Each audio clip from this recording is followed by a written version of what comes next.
Today, I've got an incredibly chilling horror thriller for you called The Vigil. This movie was screened at several international film festivals and quickly gained attention among horror fans. But what made it even more mysterious was that, according to reports, there were several real paranormal incidents on set during filming. Because of these eerie stories, the movie had people talking long before it even reached theaters. The story revolves around a unique Jewish tradition. According to this custom, when someone passes away, their body's never left alone on the first night after death. A person must stay beside the deceased and keep watch until morning. If no family member is available, a night watcher is hired to perform this duty. And trust me, anyone who takes this job needs nerves of steel. Most people would run away in terror after just a few hours. Our main character, Yakov, is one of these night watchers, but his life is already filled with pain, guilt, and emotional scars. Some time ago, he was out with his younger brother when they were suddenly confronted by a group of thugs. Frozen by fear, Yakov couldn't bring himself to help his brother. The situation spiraled out of control, ending in a horrific tragedy that cost his brother his life. That terrible day changed everything. Consumed by grief and blaming himself for what happened, Yakov slowly fell apart. He sank into depression, isolated himself from everyone around him, and eventually quit his job as a night watcher. But no matter how broken someone feels, life's bills still need to be paid.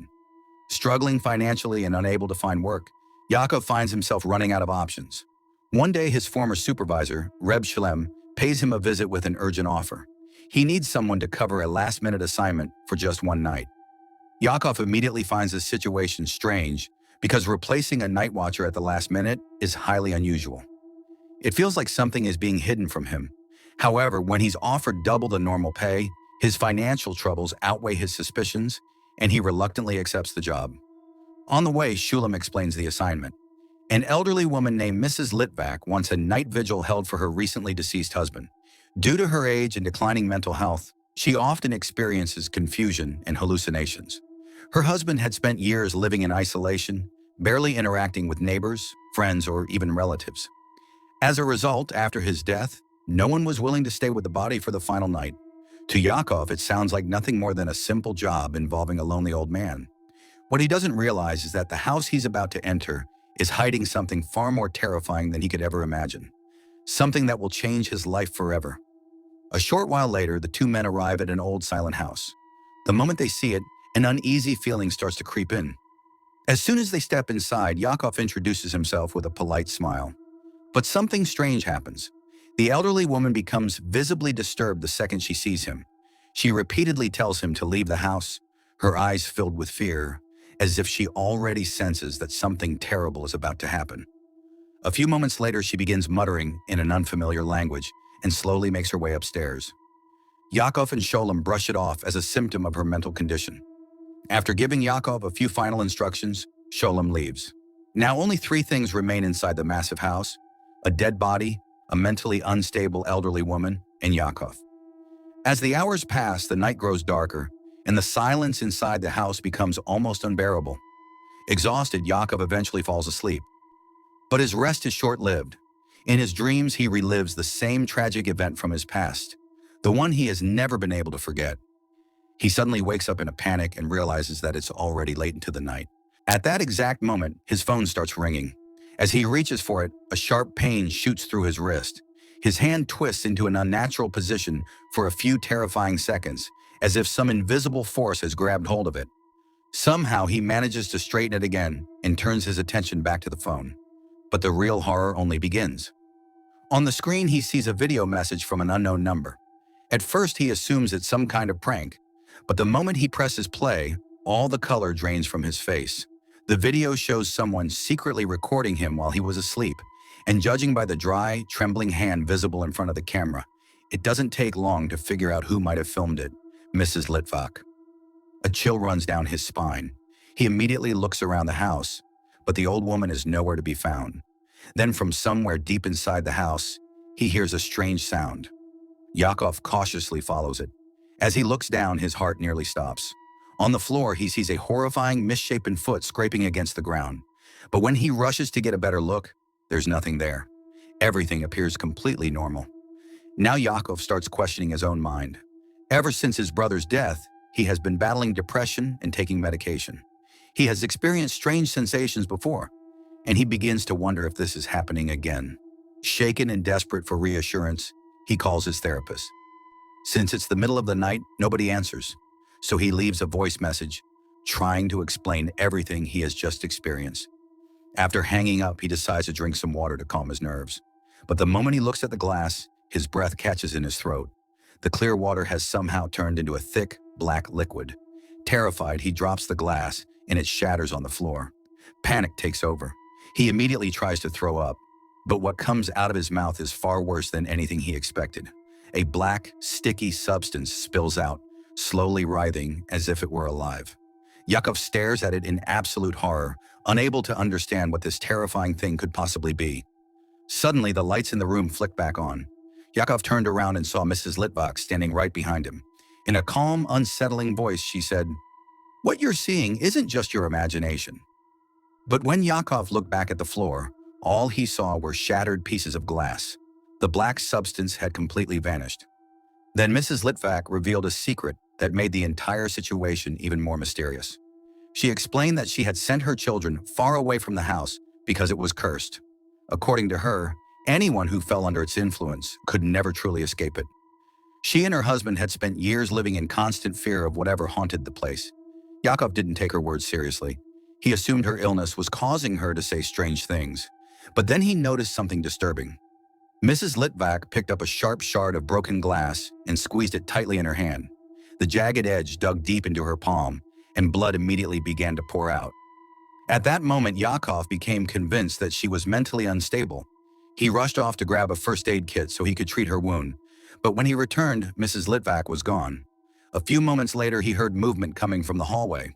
Following the sound, he discovered that the basement door was standing wide open. It felt as if someone or something was deliberately luring him downstairs. Caught between fear and curiosity, Yakov slowly descended the stairs. Once he reached the basement, his eyes locked onto an old television set. A pre-recorded video was playing on the screen. The man in the footage was none other than Ruben, Mrs. Litvak's late husband, the very man whose body Yakov had come to watch over that night. In the video, Ruben looked terrified. He explained that for years a sinister force had been stalking him. It would take the form of his deepest fears and greatest weaknesses, tormenting him both mentally and physically. He had tried countless ways to escape it, but every attempt had failed. Then Ruben revealed something crucial. He claimed he had finally discovered a way to stop the entity. According to him, on the night when the force fully manifests itself, its true form must be destroyed. Only then can the curse finally come to an end. Ruben recorded the message so that whoever came after him would know the truth. He warned that after his death, the evil presence would begin searching for a new victim, and it always targeted people who were emotionally broken and mentally vulnerable. As Yakov listened, his heart started pounding faster and faster. He stared at the screen, completely absorbed in the message. But then something in the corner of the footage caught his attention. Standing silently in the background was Mrs. Litvak. Her lips were moving, slowly, deliberately. The problem was, the video had no sound. Judging by the movement of her lips, it looked like she was desperately trying to deliver a message. Curious, Yakov moved right up to the screen and focused on reading what she was saying. A few seconds later, all the color drained from his face. Slowly, he turned his head and looked behind him. The moment he saw what was standing there, his heart nearly stopped. Yakov bolted out of the basement as fast as he could. At this point, he couldn't even tell whether everything happening around him was real or just a result of his deteriorating mental state. Then suddenly, his phone started ringing. It was his therapist calling back. For a moment, he thought he might finally get some answers. But just as he was about to answer, another incoming call appeared on the screen from an unknown number. Reluctantly, he declined the therapist's call and picked up the mysterious one instead. The second he heard the voice on the other end, the ground seemed to vanish beneath his feet. It wasn't a stranger. It was the voice of his dead younger brother. The same pain, the same resentment, the same question that had haunted Yakov for years. "Brother, why didn't you save me that day?" Yakov's hands began to shake uncontrollably. Without wasting a second, he hung up the phone. Now he was finally starting to understand why the previous night watchman had disappeared without a trace. Whatever was happening inside this house was far from normal. But the nightmare was only getting started. As soon as he lowered the phone, He noticed Mrs. Litvak walking upstairs. He was about to follow her when he suddenly heard her voice behind him. Yakov turned around and froze. Mrs. Litvak was standing right behind him. His mind couldn't process what he was seeing. At that moment, he became convinced that something existed inside this house that was far beyond human understanding. He decided staying there any longer would be madness. But before he could leave, Mrs. Litvak stopped him and said, "If it has chosen you, then running is impossible." She explained that this evil entity doesn't destroy people physically at first. Instead, it attacks their deepest fears, guilt, and regrets. It turns the weaknesses hidden inside their minds into weapons and slowly breaks them from within. Yakov ignored her warning and walked straight out of the house. But after only a few steps, a horrifying pain shot through his arm. His limb began twisting unnaturally, as if an invisible force was bending and crushing his bones. Suddenly, he remembered the strange pain he had felt in his hand the previous night. Maybe that was the moment he had become the creature's next target. The farther he moved away from the house, the worse the pain became. Soon, his entire body started convulsing. He wanted to call for help from the people passing by on the street, but the agony was so intense that he couldn't even force a sound out of his mouth. Finally, he collapsed on the side of the road. Through his blurry vision, he saw a terrifying shadow standing in front of him. Its face wasn't human. Its eyes were as black as endless darkness, and its twisted grin looked like that of a predator ready to strike. Terrified beyond reason, Yakov forced himself back to his feet and sprinted toward the house with everything he had left. And then something shocking happened. The closer he got to the house, the weaker the pain became. That's when the horrifying truth finally dawned on him. There was death waiting outside the house and fear lurking inside. But the only chance of survival was still within those walls. There was nowhere else to go. Gathering every ounce of courage he had left, Jacob slowly made his way back toward the front door. But the moment he reached it, his breath caught in his throat. Standing right in front of him was a horrifying figure. Unnaturally tall, twisted beyond recognition, with a face so terrifying it could freeze anyone in fear. Then, in an instant, the nightmare returned. The memory of his brother's death began replaying in his mind. The blinding headlights of a speeding car, his brother's desperate scream, and his own helplessness. It was as if the deepest wound in his heart had been ripped open all over again. Suddenly, Jacob's eyes snapped open. He jolted upright and realized he was back inside the house. A bandage had been wrapped around his injured hand, as though someone had treated his wound while he was unconscious. But what terrified him even more was the sight in front of him. The corpse he had been guarding was no longer lying still. It was sitting upright. Slowly, its head turned toward Jacob. Then from its mouth came a voice he knew all too well, his brother's voice. "Why didn't you save me?" This time, Jacob didn't run. He finally understood that this was all part of the evil entity's game. But the guilt he carried over his brother's death was painfully real.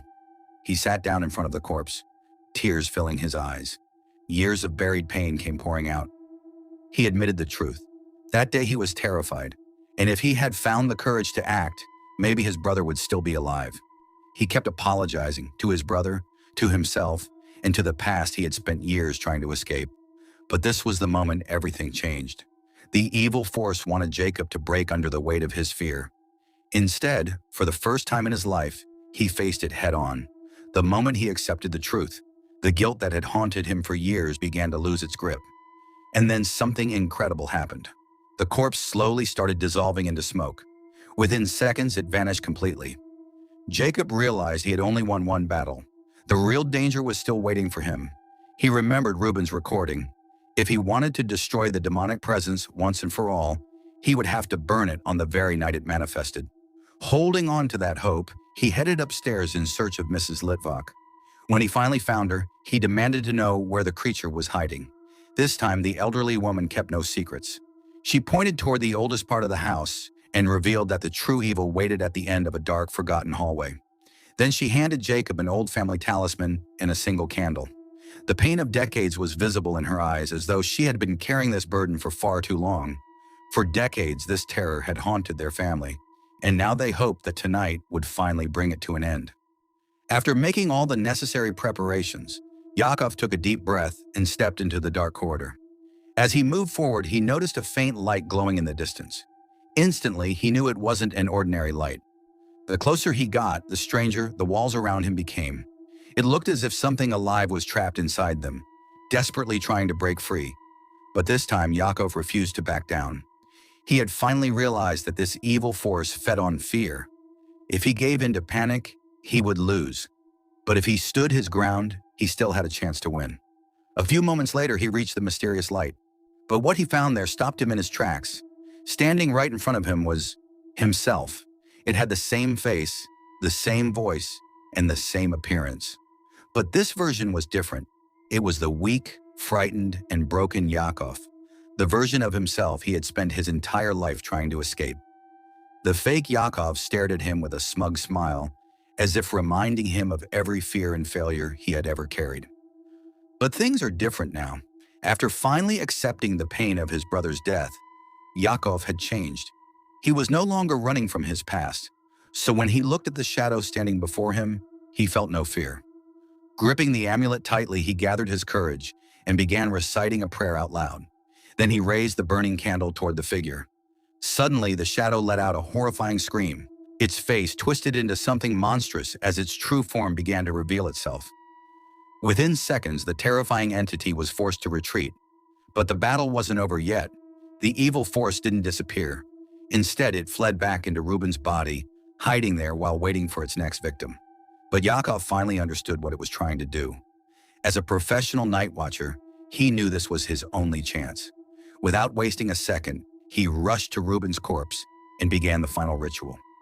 Slowly, the words of the prayer echoed through the room. Then something strange happened. The world around him started to change. It felt as if he had stepped directly into someone else's memories. These were Ruben's memories. And within them, Yakov uncovered the heartbreaking truth that had tormented Ruben for his entire life. Years earlier, during a time of war and brutal persecution, Ruben and his wife had been taken prisoner. A cruel officer forced them into an impossible situation, one where only one of them would be given a chance to survive. In a desperate attempt to save his wife, Ruben made a choice that haunted him for the rest of his life. From that day forward, guilt took root deep inside him, and that weakness became the perfect weapon for the evil force that tormented him. For years, it fed his mind with fear, regret, and self-blame. But now Yakov finally understood the truth. He continued his prayers and helped Ruben realize that he had become a prisoner of his own past. The tragedy he blamed himself for was never something he wanted to happen. It was a situation he had no control over. And most importantly, the people he had lost never blamed him for it. The real battle was never against a monster lurking in the shadows. The real battle was happening inside his own mind. Slowly, Ruben began to accept that truth. For the first time in years, he forgave himself. He accepted his past. He accepted his pain. And most importantly, he finally made peace with himself. The moment he did, the dark entity started losing its power. Every trick and illusion it had relied on began to fail. With nowhere left to hide, the evil presence faded into the darkness and disappeared forever. By sunrise, the fear that had consumed the house was gone. Yakov had done more than just complete his mission. He had saved himself as well. The guilt that had been tearing him apart from the inside for so many years finally lost its grip on him. He no longer needed to live under the weight of fear, medication, or painful memories. He had faced the hardest battle of his life and emerged victorious. And that's the deeper message hidden within this story. This isn't just a horror movie. It's a story about the fear, regret, and guilt that can live inside every human being. Sometimes the most dangerous demons aren't the ones outside. They're the ones hiding in our own minds. And until we confront them, they keep us trapped. But the day we learn to accept our past and forgive ourselves is the day we finally become free. If you enjoyed this recap, don't forget to like the video, leave a comment, and subscribe for more horror movie recaps.